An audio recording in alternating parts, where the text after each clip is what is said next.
Hi. இன்னைக்கு எந்த car தெரியுமா நான் ஓட்டிகிட்டு இருக்கேன்? Swift Dzire. எப்படி இருக்கு ஷிஃப்ட் டிசையர்?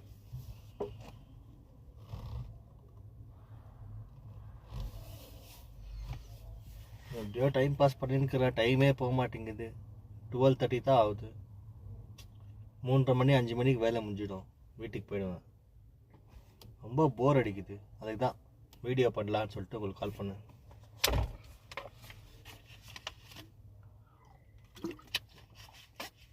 எப்படியோ அக்கௌண்ட்டில் இப்போ 104 சப்ஸ்கிரைபர் ஆகிக்கிறாங்கப்பா. ரொம்ப சந்தோஷமாக இருக்குது. மேலும் மேலும் வீடியோ பண்ணிகிட்டே இருப்பேன். நீங்கள் பார்த்துட்டே இருங்க. இன்னைக்கு சாயந்தரம் ஹெவி டான்ஸ் தான்.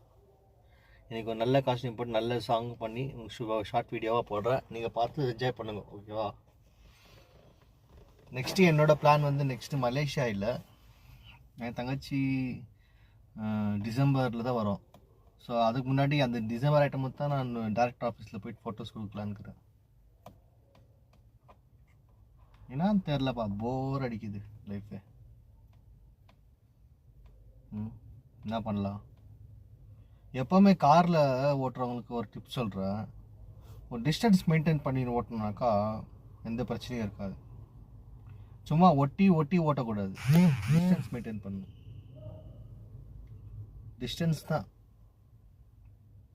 வடிவேல் சொல்கிற மாதிரி பீகார்லேருந்து காஷ்மீர்லேருந்து சென்னை, அந்த மாதிரி ஒரு டிஸ்டன்ஸ் பீஸ்ஃபுல்லாக ஒரு டிஸ்டன்ஸை மெயின்டைன் பண்ணிட்டீங்கன்னு வையன், ஜாலியாக ஓட்டின்னு போகலாம்.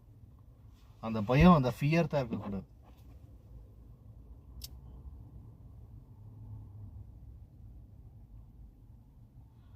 நிறைய வீடியோஸ் பண்ணோம், நிறைய டைம் இருக்குது.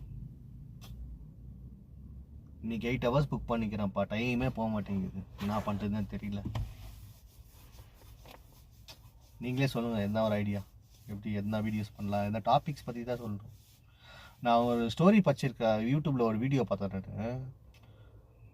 ஒருத்தன் மலை குகைக்குள்ளே போய் தவறி வழி மறந்துட்டு அங்கேயே செத்துட்டான்.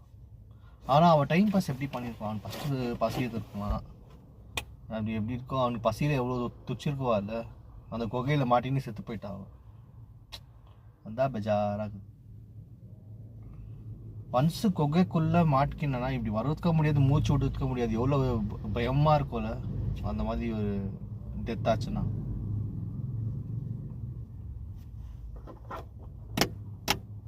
என்னப்பா திடீர்னு